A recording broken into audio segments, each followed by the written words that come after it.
From Wish TV and the All Indiana Podcast Network, this is the News 8 Daily 8 Podcast with Wish TV's Kylie Conway. A Wish TV News 8 update. Hi, this is Kylie Conway, and this is your News 8 Daily 8 for Tuesday, February 8th. A temperature rebound for your Tuesday. Good news, we're going to have lots of sunshine. Some warmer air is moving in after the cold start we've had this morning. It's going to be a tad breezy as we go into the nighttime hours, but we'll get into the mid-30s to mid-40s in some places today. And we're hearing this morning from an Indianapolis man who says his road hasn't been plowed in the 2 decades he has lived there. DPW says nearly 200 contractors made a single pass along neighborhood routes this weekend. John Stanberry refers to his neighborhood at 21st and Leland as the Forgotten Land. There on the east side, he's still waiting for that pass. There's literally ice built up foot to 14 inches, chuck hose that deep, so you go from a nice ridge into a chuck hole, all the way across the road, all the way back, trying to get your car under control. And the city doesn't do anything. Stanberry does say neighbors pitched in to clear the neighborhood sidewalks. DPW says you can call the Mayor's Action Center hotline if your street is still not plowed. That number is 317-327-4622. And our cycle of the deep freeze nights and sunny days means, yes, the return of those big old potholes that you just heard Stanberry talking about. IT-Mate is now looking into how the city of Indianapolis is going to handle them. DPW says crews will be out later this week to start filling them. Money is built into the city budget for pothole repairs and damage claims.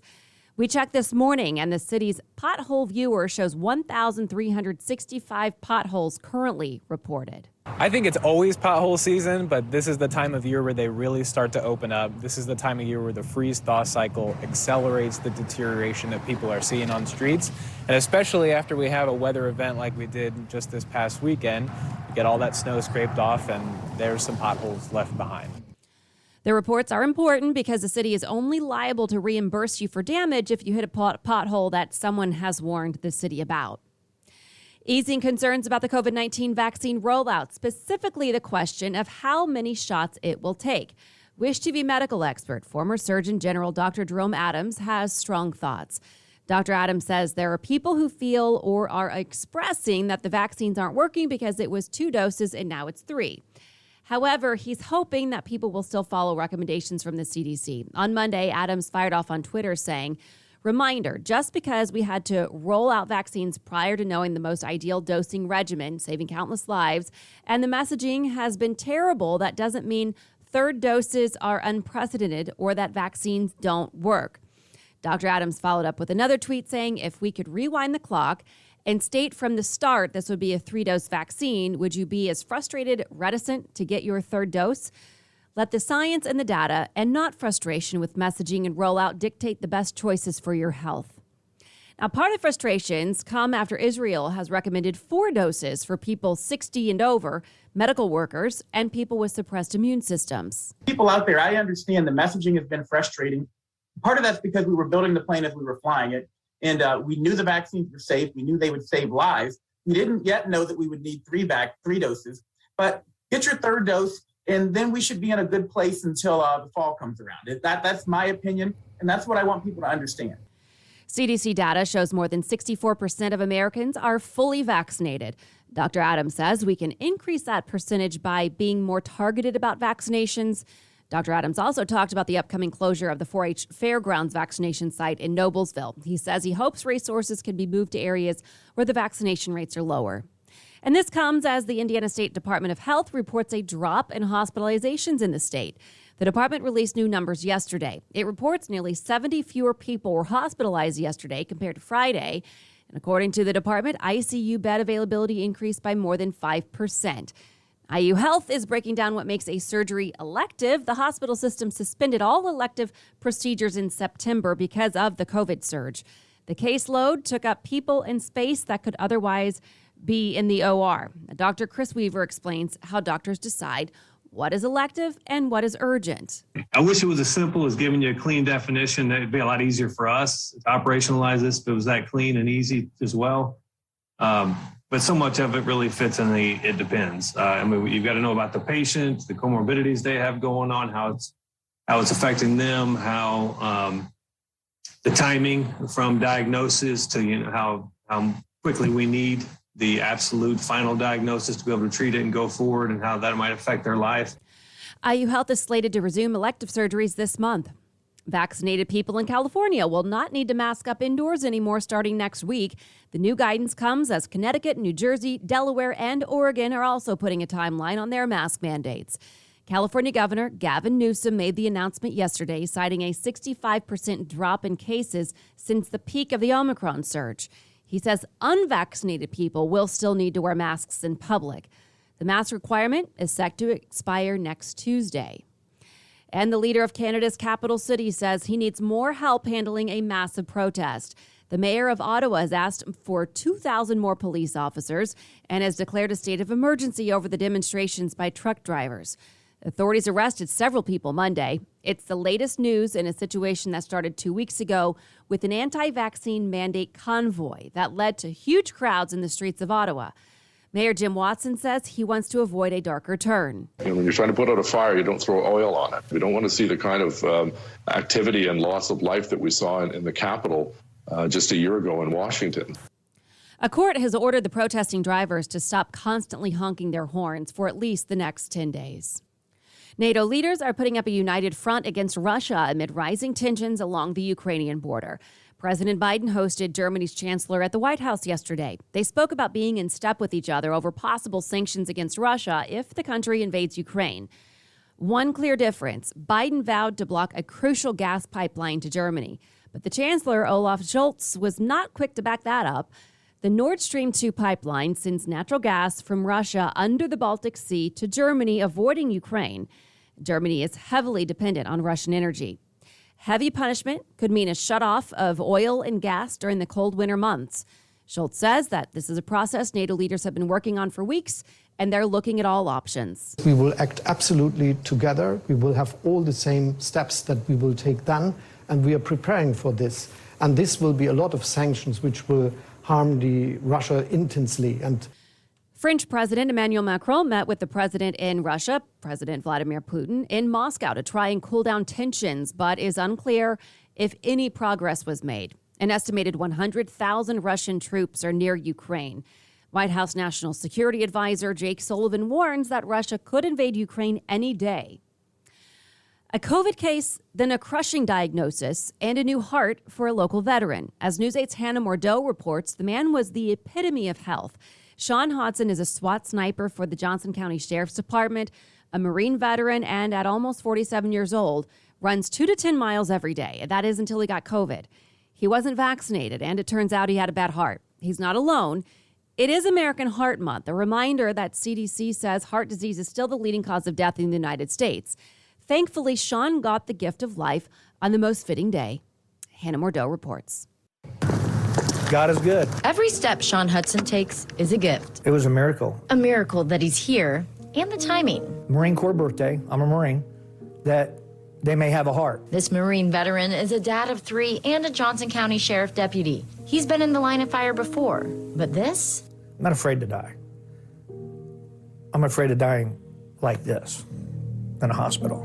I'd rather die saving someone else's life. For most of his life, he's been strong, athletic, and felt invincible. I was in complete disbelief that anything was wrong with my heart. That is, until August. I got COVID. I was sick for about 10 days. Not a big deal, right? At first, it wasn't a big deal, but he wasn't vaccinated and never fully got better. Then eventually, I felt like I was dying. he went to the VA hospital, and after some tests, The VA hospital had told him how weak his heart muscle is. they called Dr. Kathleen Morris at Ascension St. Vincent's Heart Center. I ain't this guy.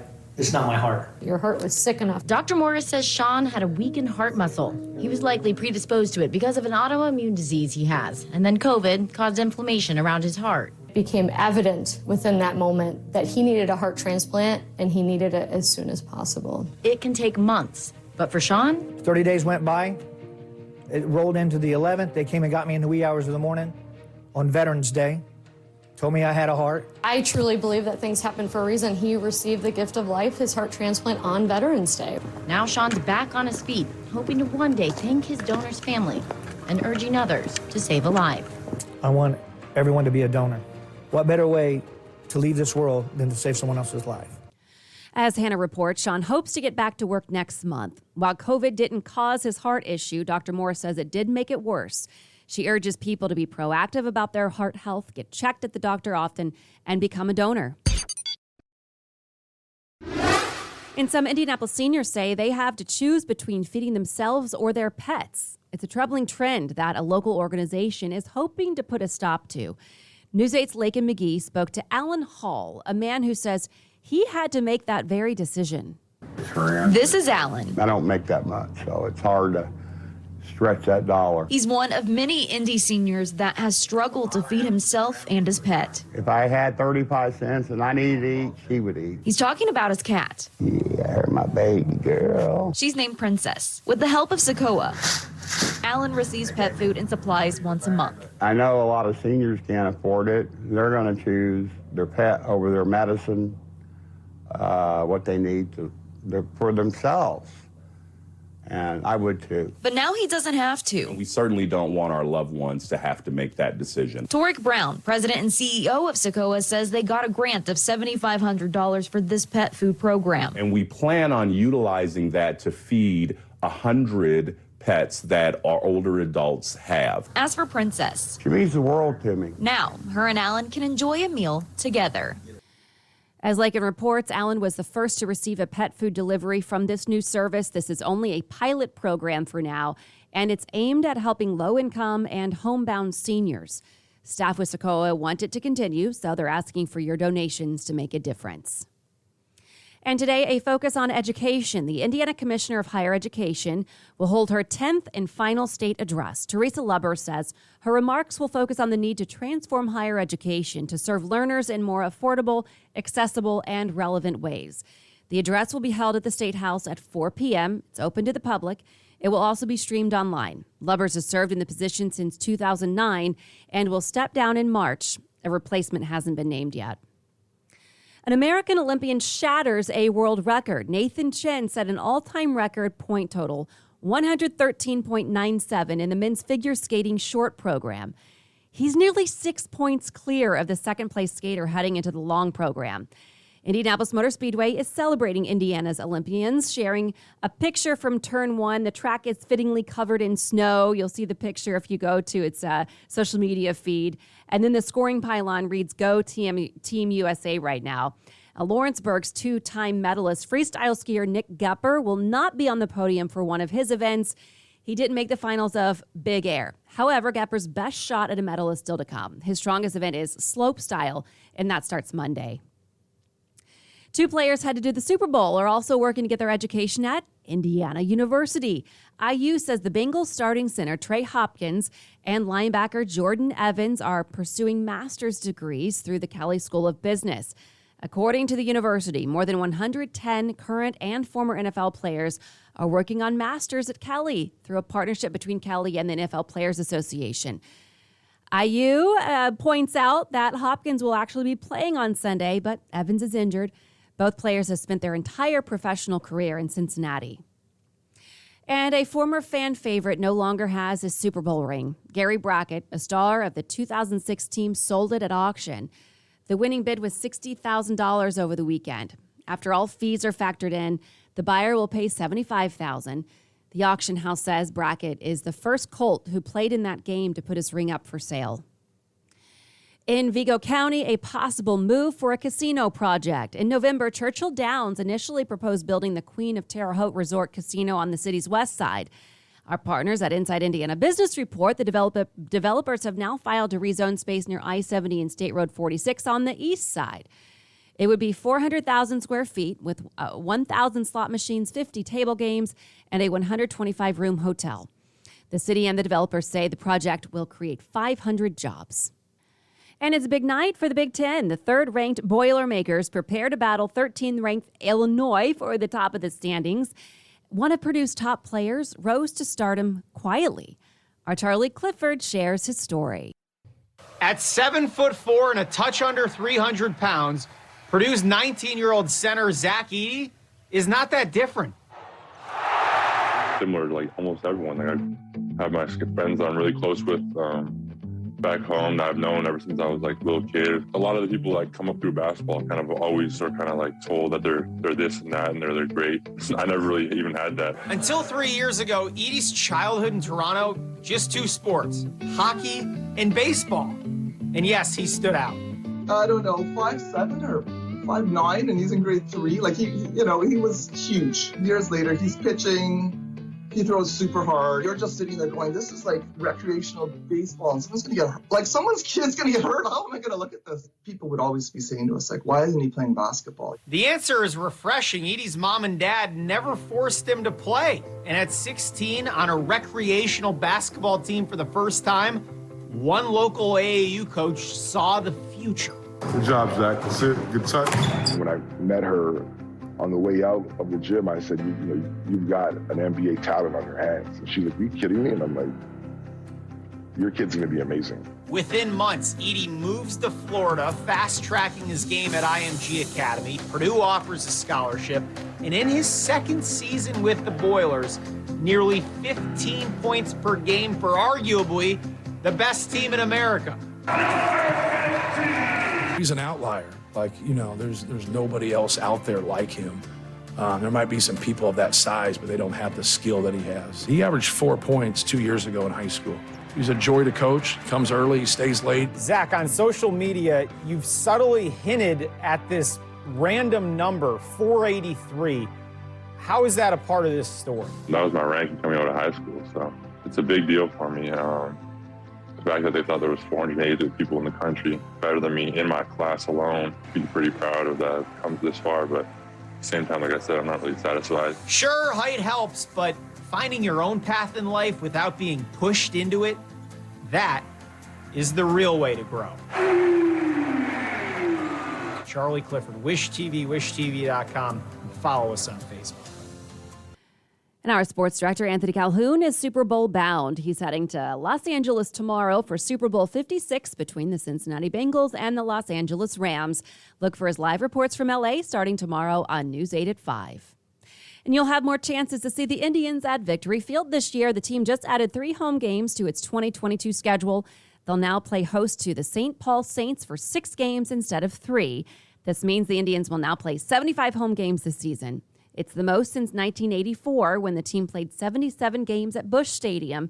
Single-game tickets go on sale March 1st at 10 a.m. This has been your News 8 Daily 8 for Wish TV. I'm Kylie Conway. Online at wishtv.com and follow us on Facebook when you search Wish TV. This is the News 8 Daily 8 podcast with Wish TV's Kylie Conway. A Wish TV News 8 update on demand. For even more, on demand and on the go. Connect with Wish TV on Facebook at wishtv.com and on the free Wish TV mobile app.